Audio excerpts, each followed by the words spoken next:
nanunukso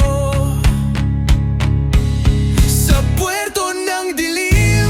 Mga lihim nagtatago, mga aninong umiiyak sa lungkot at takot. Sa puwerto ng engkanto, walang ligtas sa sumpa. Sa bawat paghinga, may mahika na nadarama. Ang pinakamaliit na kabaong, ang pinakamabigat. Hindi ko na matandaan kung ilang taon na ang nakalipas. Labis na ang lungkot na bumabalot sa aming tahanan noon. Ang aming bunso, si Miguel, na halos 3 taong gulang pa lamang, ay bigla na lamang kinuha sa amin ng isang malupit na karamdaman. Ang dating masayahing tinig niya sa buong bahay ay napalitan ng katahimikan na bumibiyak sa aming mga puso. Ang araw ng kanyang libing ay isang makulimlim na alaala. Sa bawat hakbang patungo sa sementeryo ay parang pasan ko ang buong mundo. Ang iyak ng aking asawa at ng aming panganay ay dumadagdag sa bigat ng aking dibdib. Ngunit may isang bagay na mas tumatak sa aking isipan. Isang bagay na hanggang ngayon ay nagpapakirot sa aking kaluluwa. Ang maliit na kabaong. Kulay puti ito, kasing laki lamang ng isang malaking kahon ng sapatos. Sa aking mga mata, ito ay pinakamabigat na bagay na nabuhat ko kailanman. Habang binababa namin ito sa lamig ng lupa, parang unti-unti ring nililibing ang bahagi ng aking pagkatao. Pagkatapos ng seremonya, halos wala kaming imik habang pauwi. Ang haplos ng hangin ay tila malamig ng mga kamay na humahaplos sa aming mga balat. Nang sumapit ang gabi, hindi ako makatulog. Paulit-ulit na pumapasok sa isip ko ang imahe ng maliit na kabaong. Kinabukasan, maaga akong nagising. Hindi ko alam kung bakit, pero may kakaibang pakiramdam. Akong bumabagabag, parang may kulang, parang may mali. Sinubukan kong baliwalain ito, ngunit lalo lamang itong tumindi. Napagdesisyonan kong bumalik sa sementeryo. Hindi ko maintindihan ang sarili ko, pero parang may humihila sa aking pabalik doon. Ang sakit ng araw ay bahagyang nagbibigay liwanag sa mga puntod, ngunit ang lamig sa aking puso ay nanatili. Nang nakarating ako sa puntod ni Miguel, nanlamig ang buo kong katawan. Hindi ko alam kung ano ang aking nakikita. Ang maliit na kabaong, bahagyang nakabukas ang takip nito. Hindi ako makagalaw. Parang may bumabara sa aking lalamunan. Dahan-dahan akong lumapit. Nanginginig ang buo kong katawan. Nang sumilip ako sa loob, wala akong nakita. Walang Miguel. Walang anumang bakas ng kanyang maliit na labi. Napaluhod ako sa lupa. Hindi makapaniwala sa aking nakita. Paano nangyari ito? Sino ang gumawa nito? Mula noon, hindi ako makatulog ng mahimbing. Ang imahe na walang lamang maliit na kabaong ay patuloy na bumabagsak sa akin. May mga pagkakataon na parang naririnig ko ang mahinang pag-iyak sa gabi. Tila nagmumula sa direksyon ng sementeryo. Hindi ko alam kung ano ang katotohanan sa likod ng lahat ng ito. Kung ito ba ay isang masamang panaginip lamang o kung mas nakakatakot na nangyari. Ang tanging alam ko, ang pinakamaliit na kabaong ay nanatiling pinakamabigat sa aking puso, at ang misteryo nito ay patuloy na nagpapabagabag sa aking kaluluwa. Matapos ang araw na iyon sa sementeryo, wala akong ibang ginawa kundi magtanong. Paulit-ulit kong binabalikan ang mga pangyayari sa aking isipan. Sinusubukang hanapin na kahit na maliit na butas na nakakagimbal na katotohanan, ngunit wala. Ang kabaong ay naroong bukas at walang laman. Hindi ko ito sinabi sa aking asawa. Alam kong labis na siyang nasaktan sa pagkawala ni Miguel at hindi ko na gustong dagdagan pa ang kanyang pasanin. Ngunit ang bigat ng sikreto ay unti-unting bumabalot sa akin. Parang isang malamig na kumot na humihigpit sa aking pag-inga. Sa mga sumunod na gabi, naging mas madalas ang aking pagising. Sa kalagitnaan ng gabi, ang katahimikan ng aming bahay ay binabasag ng isang mahina at halos hindi marinig na hikbi, parang tinig ng isang bata. Malayo ngunit parang naririnig ko mismo sa aking tabi. Sinubukan kong hanapin ang pinagmula ng ingay. Lumibot ako sa buong bahay ngunit wala akong nakita. Ang aking asawa ay mahimbing na natutulog. Hindi alintana ang naririnig ko. Baka guni-guni ko lamang ito. Sabi ko sa sarili ko. Baka dala lamang ito ng labis na pag-iisip at kalungkutan. Ngunit isang gabi, mas malinaw ang boses. Hindi na lamang ito hikbi, kundi isang mahinang pagtawag. Papa. Nanigas ang buo kong katawan. Iyon ang boses ni Miguel. Hindi ako maaaring magkamali. Ang kanyang maliit na tinig na matagal ko nang hindi naririnig ay muling bumalik. Umahaplos sa aking pandinig tulad ng isang malamig na kamay. Lumabas ako ng silid. Sinundan ang tila ng hihina niyang tawag. Palakad ako sa madilim na pasilyo. Pababa sa hagdan.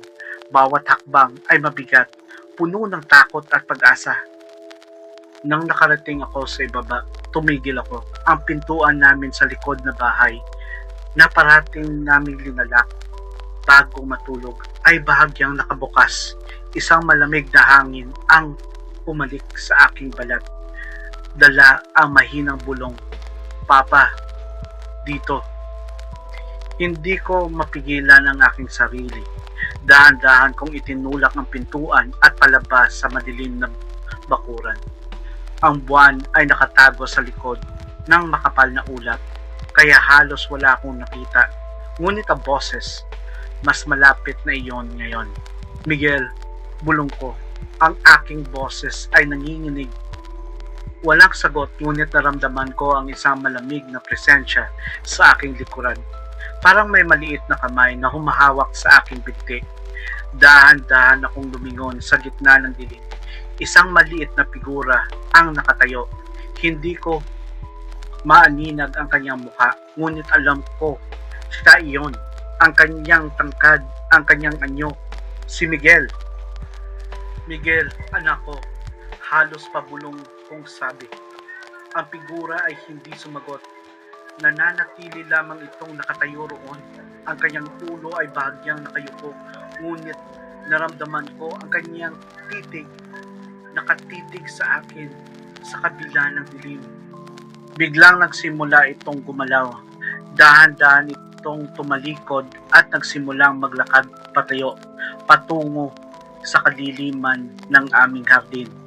Miguel, teka, sigaw ko at dali-dali akong sumunod. Ngunit habang papalapit ako, ang figura ay tila lumalabo, parang usok na unti-unting naglalaho sa hangin. Nang narating ko ang lugar kung saan siya nakatayo, wala na siya roon. Tanging ang malamig na hangin at ang malakas na timbog sa aking puso ang aking naririnig. Pagbalik ko sa bahay, hindi na ako makatulog. Ang nakita ko, ang narinig ko, hindi ito maaring guni-guni lamang. May kakaiba, may nakakatakot na nangyayari at alam kong may kaugnayan ito sa walang laman na maliit na kabaong. Mula ng gabing iyon sa hardin, hindi na ako mapakali. Sa bawat sulok ng aming bahay ay tila may tinatagong lihim. Ang mga anino sa dingding ay parang bumubulong at ang katahimikan ay puno ng hindi mapailiwanag na tensyon. Hindi ko pa rin sinasabi sa aking asawa ang aking mga nakita at narinig. Natatakot akong isipin ang kanyang magiging reaksyon. Baka isipin niyang nawawala na ako sa aking sarili, na ang labis na kalungkutan ay nakaapekto na sa aking kaisipan, ngunit hindi ko rin naman kayang itago ito ng matagal. Isang gabi, habang nakahiga kami sa kama, hindi ako makatulog. Ang kanyang mahinahong pahinga sa aking tabi ay lalong nagpapaintig sa aking naramdamang pagkabalisa. Biglang narinig ko na naman ang mahiwagang pagtawag, "Papa." Ngunit ngayon, hindi na ito nagmumula sa labas. Parang nanggagaling ito sa loob mismo ng aming silid. Nanigas ako, dahan-dahan kong ginalaw ang aking ulo. Sinusubukang hanapin ang pinagmula ng boses sa dilim. Ang buwan na bahagyang sumisilip sa aming bintana ay nagbibigay lamang ng kakaunting liwanag, sapat lang upang makita ko ang mga pamilyar na hugis ng aming mga kasangkapan. "Mahal," bulong ng aking asawa, tila nagising sa aking paggalaw. Wala, sagot ko. Napilit sinusubukang itago ang aking kaba. Nanaginip lang ako siguro. Ngayon, alam kong hindi iyon panaginip. Muli kong narinig ang mahinang tawag. Mas malapit na ngayon. Parang nasa mismong tabi ko na lamang ito. "Papa, tulungan mo ako." Hindi ko na mapigilan ang aking sarili. Bumangon ako muli sa kama. Nanginginig ang buo kong katawan. Ang aking asawa ay nakatingin lamang sa akin, puno ng pagtataka at pag-aalala. "Saan ka pupunta?" tanong niya. May narinig ako, sagot ko. Ang aking boses ay halos hindi marinig. Sinundan ko ang boses, parang umaakit ito sa akin, patungo sa isang partikular na sulok ng aming silid. Ang sulok kung saan nakalagay ang lumang aparador na minana pa namin sa aking lola. Na makalapit ako sa aparador, huminto ang boses, ngunit may iba akong naramdaman. Isang malamig na aura ang bumabalot sa paligid nito. Parang may kakaibang presensya sa loob. Dahan-dahan kong inuunat ang aking kamay at hinawakan ang seradora ng aparador. Ang metal ay malamig sa aking palad, parang yelo. Huminga ako ng malalim at dahan-dahan kong binuksan ang pinto. Ang loob ng aparador ay madilim. Wala akong makita. Ngunit ang malamig na aura ay mas tumindi. At pagkatapos, narinig ko na naman ito. "Papa," ang boses ay mas malinaw ngayon. Mas malapit, parang nanggaling mismo sa loob ng aparador. Nanginginig ang aking kamay habang kinukuha ang aking cellphone sa bulsa. Binuksan ko ang flashlight at itinutok ito sa loob ng aparador. Walang tao. Tanging ang mga lumang damit at ilang kagamitan ang naroon. Ngunit sa pinakadulo, sa isang sulok na halos natatakpan ng mga tela, may nakita akong isang maliit na bagay, isang maliit na kahon. Ang hugis nito, ang laki nito, hindi ako maaring magkamali. Ito ang parehong sukat ng kabaong ni Miguel. Nanlamig ang buo kong katawan. Paano ito napunta rito? Sino ang naglagay nito sa loob ng aming aparador? Dahan-dahan kong inabot ang aking kamay sa maliit na kahon. Nang hawakan ko ito, nakaramdam ako ng isang malamig na pulso at dumaloy sa aking ugat. Parang may buhay sa loob nito. Biglang narinig ko ang isang mahinang kaluskos mula sa loob ng kahon. At pagkatapos ng isang mahinang, halos hindi marinig na pagtawag, "Papa," ang boses ay mas malinaw na ngayon. At sa pagkakataong ito, mayroon itong kasamang ibang tunog. Isang mahinang pagkamot. Parang may nakakulong sa loob ng maliit na kahon at tinatawag ako. Hindi ako makagalaw. Ang maliit na kahon sa aking kamay ay tila nabuhay. Ang mahinang pagkamot sa loob ay naging mas madalas, mas padalos-dalos. At ang mahinang pagtawag ngayon ay puno na ng bighati at desperasyon. Papa, palabasin mo ako. Bumagsak ang aking tuhod sa sahig. Binitawan ko ang kahon, parang napaso. Tumalbog ito ng bahagya sa makintab na kahoy at tumigil sa harap ko. Ang mahinang kaluskos sa loob ay hindi tumigil. Ang aking asawa nakatayo na sa may pintuan at puno ng labis na pagtataka at takot. Ano yan? Ano yan? Halos pabulong niyang tanong. Hindi ako nakasagot. Ang aking lalamunan ay parang may nakabarang bato. Ang tanging nagawa ko ay tumuro sa maliit na kahon na ngayon ay tila nanginginig sa sahig. Dahan-dahan siyang lumapit. Ang kanyang mga mata ay nakapako sa kahon.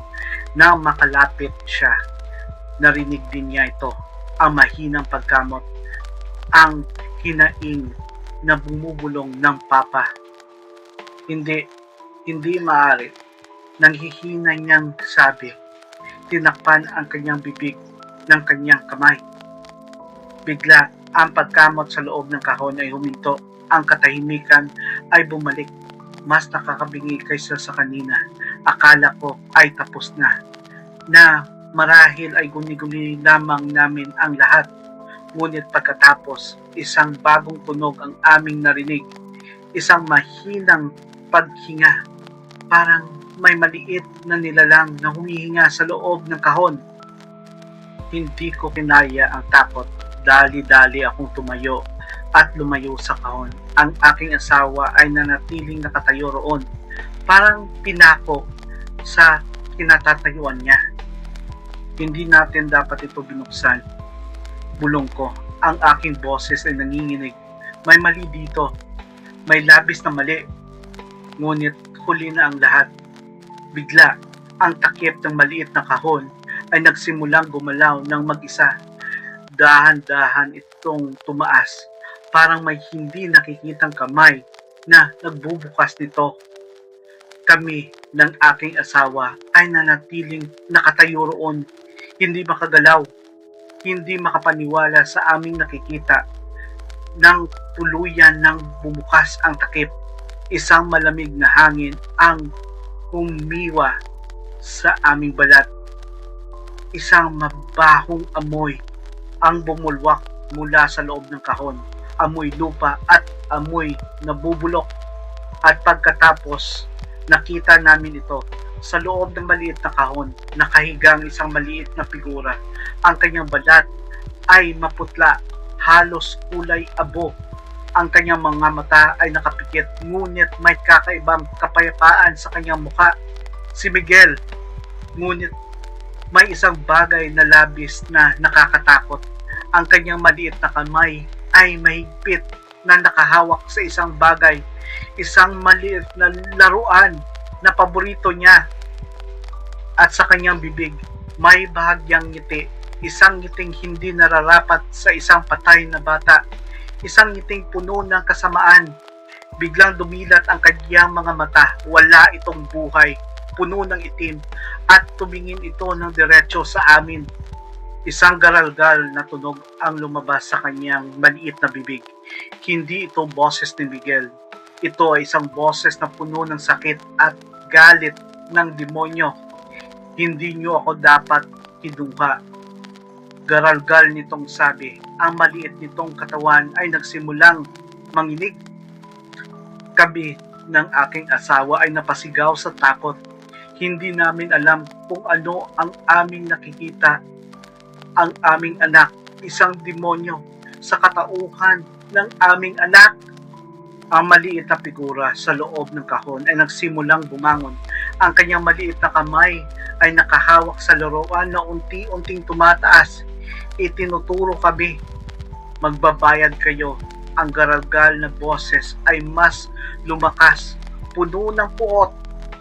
Hindi na namin makayanan pa. Tumalikod kami at tumakbo palabas sa silid. Hindi na lumingon pa. sa kasindak-sindak na nilalang na dating aming pinakamamahal na anak.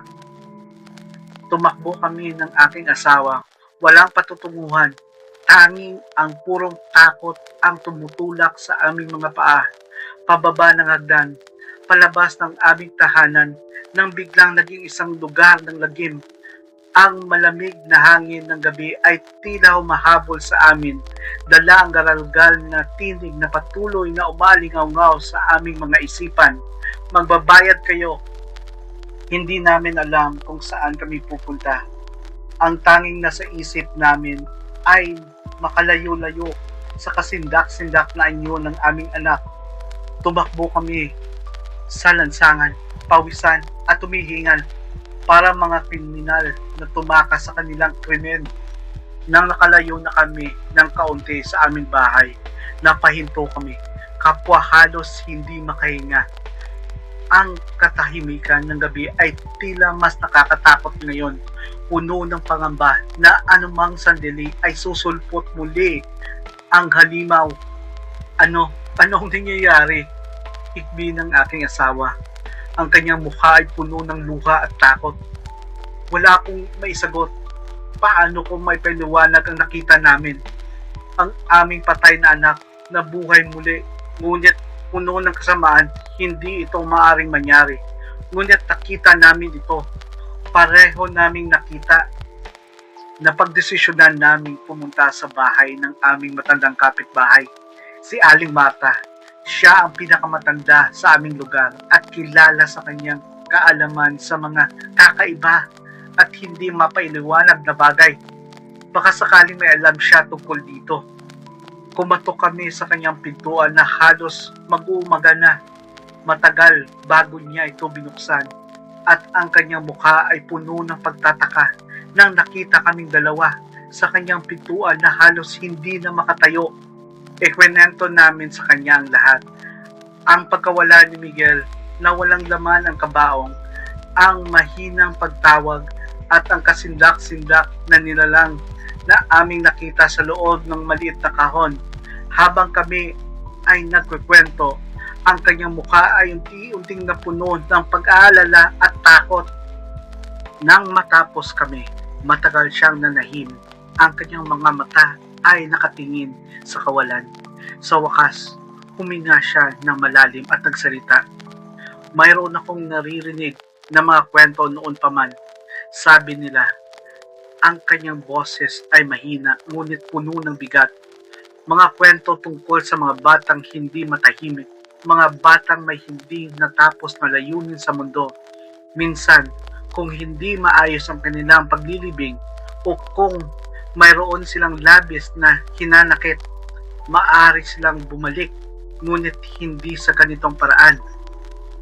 Paghihiganti, tanong ko, puno ng pagtataka, bakit siya naghihiganti sa amin? Mahal namin siya. Umiling si Aling Marta. Hindi ko alam ang dahilan, ngunit ang isang espiritong sumasanib sa isang patay na katawan ay puno ng galit at kapaitan. At ang galit na iyon ay maaaring magdulot ng kapahamakan. Ano ang dapat naming gawin? Tanong ng aking asawa. Ang kanyang boses ay puno ng desperasyon. Mahirap itong labanan, sagot ni Aling Marta. Ang isang espiritong nakakapit sa isang pisikal na anyo ay mahirap palayasin. Ngunit mayroon akong alam na isang paraan, isang ritual na maaaring makatulong. Ngunit bago pa niya maipatuloy ang kanyang sinasabi, isang malamig na hangin ang biglang pumasok sa kanyang maliit na bahay. Ang mga kandila sa kanyang altar ay nagsimulang magsayawan at isang mahinang garalgal na tinig ang aming narinig mula sa labas. Hindi kayo makakatakas. Ang takot ay muling bumalik, mas matindi kaysa sa kanina. Alam namin na hanap na kami nito. Ang sumpa ng maliit na kabaong ay humahabol sa amin. Ang garalgal na tinig na narinig namin mula sa labas ng bahay ni Aling Marta ay nagpatindig ng aming mga balahibo. Alam namin ang masamang espiritu sa katauhan ni Miguel ay sumunod sa amin. Ang aming pagtakas ay walang saysay. Mabilis kayong pumasok sa loob, utos ni Aling Marta. Ang kanyang mga mata ay puno ng pag-aalala, ngunit may bahid ng determinasyon. Haharapin natin ito dito. Mabilis kaming sumunod sa kanya papasok sa loob. Ikinandado niya agad ang pinto at isinara ang mga bintana. Ang loob ng kanyang maliit na bahay ay puno ng kakaibang amoy ng mga pinatuyong halamang gamot at insenso. Mayroon akong ilang proteksyon dito, sabi ni Aling Marta, habang naglalagay ng iba't ibang bagay sa kanyang altar. Mga kandila, mga bato, at isang maliit na krus. Ngunit hindi ito magtatagal kung gaano kalakas ang espiritong iyon. Maya-maya pa, nagsimulang kumalabog ang pintuan. Malakas at paunti-unti, tila gustong sirain ang kahoy. Ang garalgal na tinig ay muling umalingaw-ngaw. Mas malapit na ngayon, mas galit. Ibinigay niyo ako sa kanila. Ibigay niyo ang kinuha nila sa akin. Nagkatinginan kami ng aking asawa. Hindi namin maintindihan ang sinasabi nito. Sino ang tinutukoy nito kanina? Ano ang kinuha nila? Huwag kayong makinig sa kanya, babala ni Aling Marta. Sinubukan lamang niyang takutin kayo. Ngunit ang mga salita ng Espiritu ay tumatak sa aming isipan. Mga kakaiba sa tono nito. Isang bahid ng pagdurusa. Biglang huminto ang pagkalabog sa pintuan. Ang katahimikan ay bumalik, ngunit mas nakakakaba ito kaysa kanina. Parang naghihintay ito, nag-aabang. Mayroon akong itatanong sa kanya, sabi ko bigla. Nagulat maging si Aling Marta. Huwag, delikado, babala niya. Ngunit matigas na ang aking desisyon. Kailangan kong malaman. Dahan-dahan akong lumapit sa pintuan. Miguel, tawag ko. Ang aking boses ay nanginginig. Anong ibig mong sabihin? Sino ang kumuha ng kung ano sa iyo? Matagal na katahimikan ang sumunod. Akala ko ay hindi ito sasagot, ngunit pagkatapos, isang mahinang halos pabulong na tinig ang aming narinig mula sa kabilang bahagi ng pinto. Hindi ito garalgal na boses ng demonyo. Ito ang boses ni Miguel. Papa, hindi sila ang may kasalanan. Nanlaki ang aking mga mata. Hindi ako maaring magkamali. Iyon ang boses ng aking anak. Miguel, anong nangyari? Sino ang sila? Tanong ko, puno ng pagtataka at pag-asa. Ang mga nasa lupa. Mahinang sagot nito. Kinuha nila ako. Hindi kayo. Hindi ko maintindihan. Sino ang kumuha sa iyo? Muling katahimikan. Pagkatapos, isang bagong boses ang aming narinig. Isang malamig, nakakatakot na boses na hindi namin pa naririnig kanina. Sapat na iyong nalaman, bata. Biglang bumukas ang pintuan ng malakas. Kahit na nakakandado ito kanina. Tumambad sa amin ang kasindak-sindak na anyo ni Miguel. Ngunit may kakaiba. Ang kanyang mga mata ay hindi na purong itim. Mayroon itong bahid ng takot. At sa kanyang likuran may nakatayo. Isang matangkad na figura na tatakpan ng kadiliman. Ngunit ang presensya nito ay bumalot sa buong silid. Puno ng kasamaan at kapangyarihan. Hindi siya ang dapat niyong sisihin, sabi ng figura. Ang kanyang boses ay parang malamig na hangin na humahaplos sa aming mga katawan. Kami ang kumuha sa kanya at siya ay magiging isa na sa amin. Nagulat kami, hindi ito ang inasahan namin. Ang masamang espiritu na sumapi kay Miguel, hindi ito ang siyang may control sa lahat ng ito. May mas malaki, mas nakakatakot na puwersa ang nasa likod nito. Ang maliit na kabaong, hindi lamang ito sisidlan ng isang naghihiganting espiritu. Ito ay isang pintuan. Ang malamig na presensya sa likod ng anyo ni Miguel ay halos sumasakal sa amin. Ang kasamaang bumubukal mula rito ay mas matindi kaysa sa anumang naramdaman namin kanina. Ang maliit na katawan ng aking anak ay tila isang puppet lamang, pinaglalaroan ng isang mas nakakatakot na puppeteer. Sino kayo? Halos pabulungkong tanong. Ang aking boses ay nangangatog. Ang madilim na figura ay bahagyang tumagilid. Naaninag ko ang isang pares ng nanginginig na pulang mata sa gitna ng kadiliman na bumabalot sa aking mukha. Kami, ang mga naninirahan sa ilalim, garalgal nitong sagot. Ang boses ay parang mga batong nagkasiksikan. Ang mga nakalimutan. Matagal na kaming naghihintay sa pagkakataon na makabalik sa mundo ng mga buhay. At bakit? Bakit si Miguel? Tanong ng aking asawa. Ang kanyang boses ay puno ng takot ngunit may bahid ng tapang. Ang kanyang pagpanaw ay nag-iwan ng isang bukas na daan. Sagot ng figura, isang mahinang kaluluwa na madaling sakupin ngunit hindi siya ang aming tunay na gusto. Tumingin ito sa amin at ang kanyang pulang mga mata ay tila tumagos sa aming mga kaluluwa. Kayo, ang inyong matinding kalungkutan, ang inyong desperasyon, iyon ang naghatak sa amin. Ang maliit na kabaong, ito ang aming daan. Hindi namin maintindihan ang aming kalungkutan. Oo, sagot ito. Ang iyong labis na pagdadalamhati ay lumikha ng isang iniriya, isang koneksyon. Ang pinakamaliit na kabaong ang naging tulay. Sa pamamagitan nito, nakatawid ang isa sa amin at sa pamamagitan niya, nakatawid ang marami pa. Naramdaman kong nanlalamig ang aking dugo. Ang pagkawala ng aming anak. Ito pala ay dahilan kung bakit nangyayari ang lahat ng ito. Ang aming pagmamahal at ang pagdadalamhati ang naging sanhi ng pagbukas ng isang pintuan para sa masasamang nilalang. Hindi namin hayaan ito, sabi ni Aling Marta. Ang kanyang boses ay matatag ngayon, puno ng paninindigan. Babalik kayo sa inyong pinanggalingan. Itinaas niya ang cross na hawak niya, ngunit ang madilim na figura ay tumawa. Isang malamig at nakakatakot na tunog.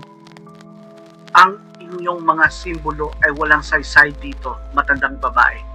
Ang aming kapangyarihan ay mas matanda pa kaysa sa inyong pananampalataya.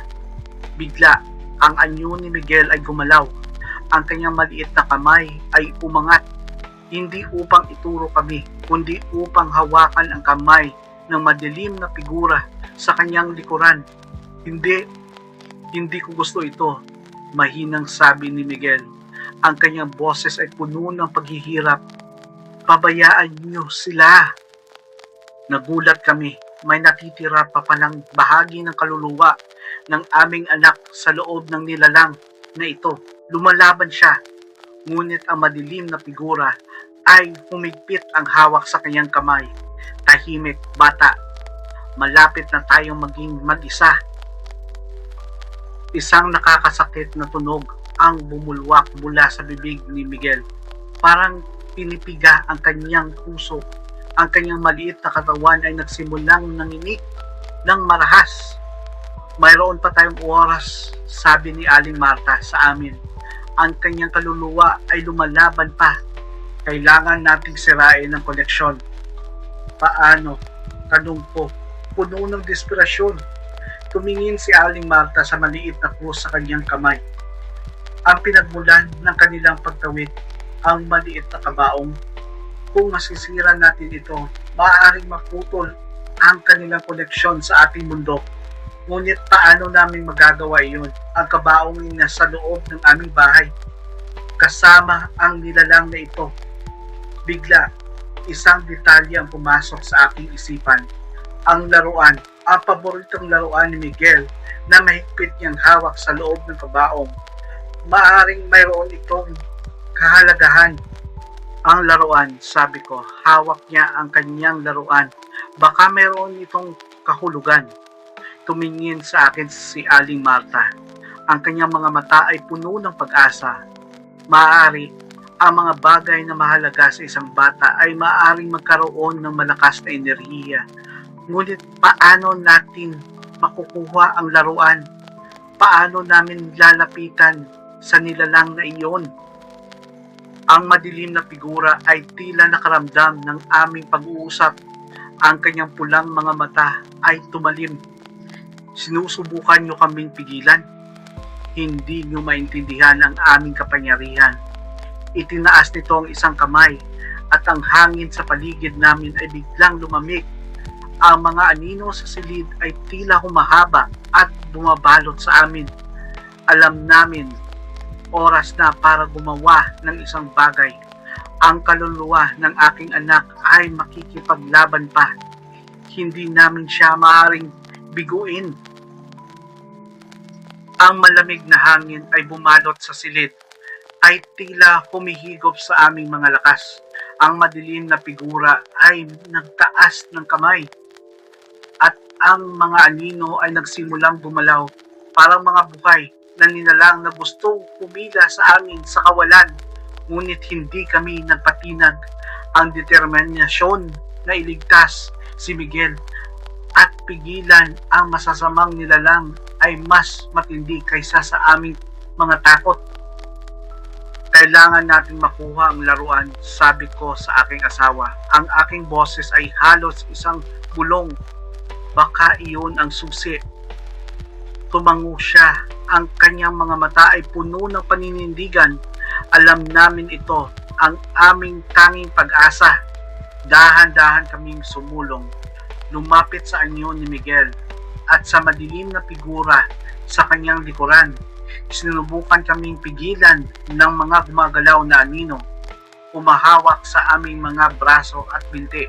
Ngunit nagpumiglas kami. Miguel, anak, lumaban ka, sigaw ng aking asawa. Ang kanyang boses ay puno ng pagmamahal at pagmamakaawa. Tila may epekto ang kanyang mga salita.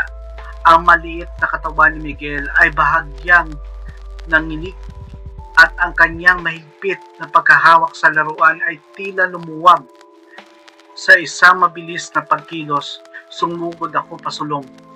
Inaabot ang laruan sa kanyang kamay. Ngunit bago ko pa ito mahawakan, hinigpitan muli ni Miguel ang kanyang paghahawak at ang kanyang ulo ay biglang tumingala. Ang kanyang mga mata ay muling purong itim, puno ng galit. Huwag niyong subukan, garalgal na sabi ng boses ng demonyo sa kanyang bibig. Ngunit huli na, bahagya kong nahawakan ang gilid ng laruan, isang maliit na kahoy na kabayo na pininturahan ng asol. Nang mahawakan ko ito, naramdaman ko ang isang kakaibang enerhiya na dumadaloy sa aking kamay. Isang enerhiya na puno ng kalungkutan. Bigla, ang madilim na figura sa likod ni Miguel ay umatras, parang nasaktan. Isang hindi mapailiwanag na ingay ang bumulwak mula rito. Ano ito? Garalgal nito. Hindi ito maaari. Napansin ni Aling Marta ang aming pagkakataon. Itinaas niya ang krus at nagsimulang magdasal ng sinaunang wika. Ang kanyang boses ay matatag at puno ng kapangyarihan. Ang anyo ni Miguel ay nagsimulang manginig ng marahas. Ang kanyang mukha ay puno ng paghihirap.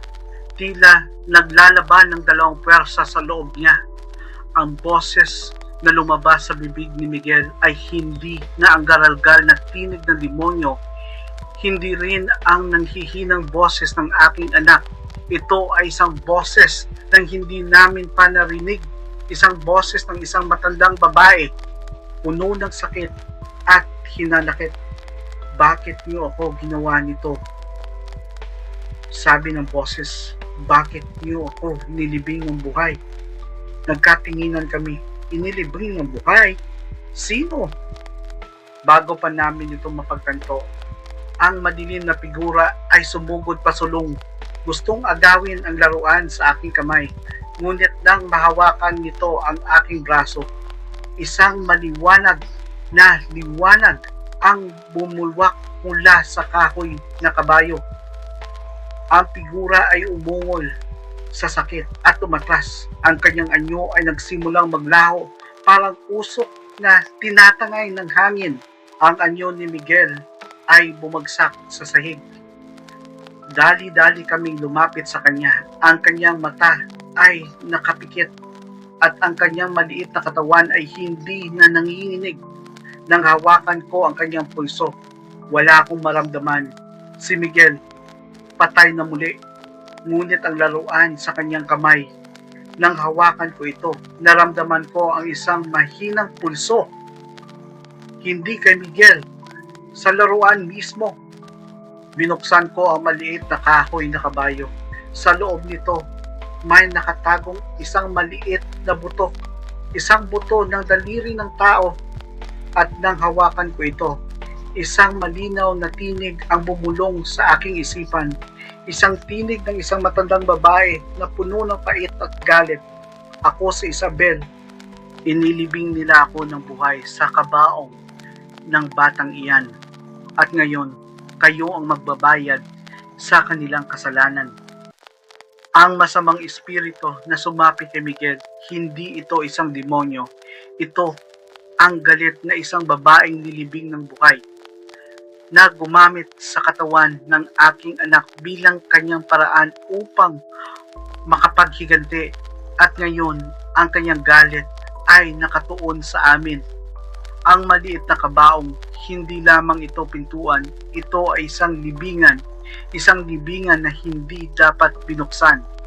Ang malamig na tinig ni Isabel sa aking isipan ay nagdulot ng panlalamig ng buo kong katawan. Ang demonyo na aming kinaharap ay isang biktima rin pala, isang kaluluwang puno ng galit dahil sa isang kahindik-hindik na pagkakamali. Inilibing ka ng buhay, halos mapabulong kong tanong sa buto na hawak ko. Oo, sagot ng tinig sa aking isipan. Puno ng pait, ako si Isabel, ang dating may-ari ng lupang kinatitirikan ng bahay niyo. Nang ako'y matanda na at mahina, ang aking mga kamag-anak, pinagkaisahan nila akong ilibing ng buhay upang makuha ang aking mana. Ang kabaong na iyon ang aking huling hantungan. Naintindihan ko na ngayon ang lahat. Ang maliit na kabaong ni Miguel ay hindi lamang isang sisidlan, kundi isang sumpa. Ang pagkamatay ng aking anak ay nagpukaw sa galit ni Isabel. Ang kanyang espiritu ay ginamit ang kanyang katawan upang maghiganti sa mga buhay. Ngunit ang kanyang tunay na target ay ang mga inapo ng mga tao na nagkasala sa kanya. Kami. Kung gayon, ano ang gusto mo sa amin? Tanong ko. Hustisya. Mariing sagot ni Isabel. Dapat nilang malaman ang kanilang ginawa. Dapat silang magbayad. Tumingin ako sa aking asawa at kay Aling Marta. Ang kanilang mga mukha ay puno ng pagtataka at pag-aalala. Ibinahagi ko sa kanila ang narinig ko sa aking isipan. Kailangan natin tulungan siyang makamit ang hustisya, sabi ni Aling Marta. Kung mapapayapa natin ang kanyang kaluluwa, maaring mapayapa rin si Miguel. Ngunit paano natin pagbabayaran ang kasalanan ng mga taong matagal nang patay? Mayroon akong idea, sabi ko. Ang laruan, ang kahoy na kabayo. Bakit niya ito itinago sa loob ng kabaong? Muling tiningnan ko ang buto at ang laruan. Isabel, bakit mahalaga sa iyo ang laruang ito? Matagal na katahimikan ang sumunod. Pagkatapos, ang tinig ni Isabel ay bahagyang lumambot. Ito ang laruan ng aking apo. Ang aking paboritong apo. Bago nila ako ilibing, ibinigay niya ito sa akin. Naramdaman ko ang sakit ng kanyang tinig. Ang laruan ay hindi lamang isang bagay. Ito ay isang alaala ng pagmamahal na kinuha sa kanya.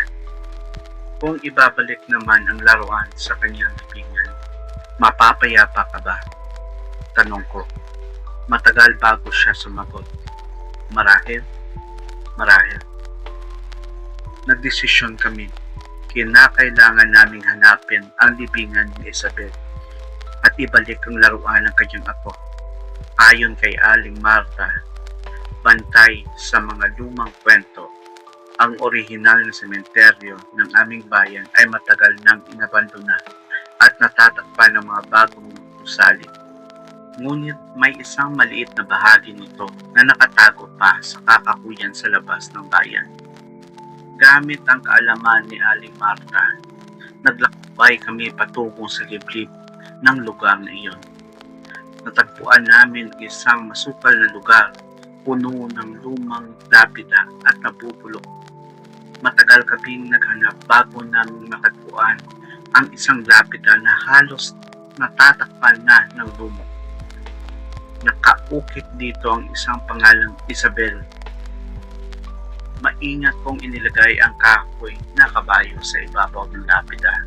Habang ginagawa ko ito, naramdaman ko ang isang malamig na hangin na humihip sa paligid namin. Salamat, bulong ng tinig ni Isabel sa aking isipan. Sa wakas, kapayapaan. Isang malalim na katahimikan ang bumalot sa lugar. Ang malamig na presensya ay nawala. Naramdaman namin ang biglang paggaan sa aming mga puso. Pagbalik naman sa aming bahay, natagpuan namin si Miguel na mahimbing na natutulog sa kanyang kama. Ang kanyang mukha ay payapa, walang bakas ng sakit o galit. Ang sumpa ng maliit na kabaong ay tila nabasag na. Mula noon, hindi na namin narinig pa ang kanyang mahinang pagtawag. Ang aming tahanan ay muling napuno ng katahimikan, ngunit sa pagkakataong ito ay isang katahimikan ng kapayapaan, hindi na kalungkutan. Ang pinakamaliit na kabaong ay nananatili sa isang madilim na alaala. Isang paalaala ng isang trahedya at isang lihim na matagal nang nakabaon. Ngunit natututunan namin na kung minsan ang tunay na halimaw ay hindi ang ating inaakala at ang justisya ay maaring matagpuan kahit sa pinakamadilim na sulok ng nakaraan. Engkantong tahimik, ngunit nanunuka.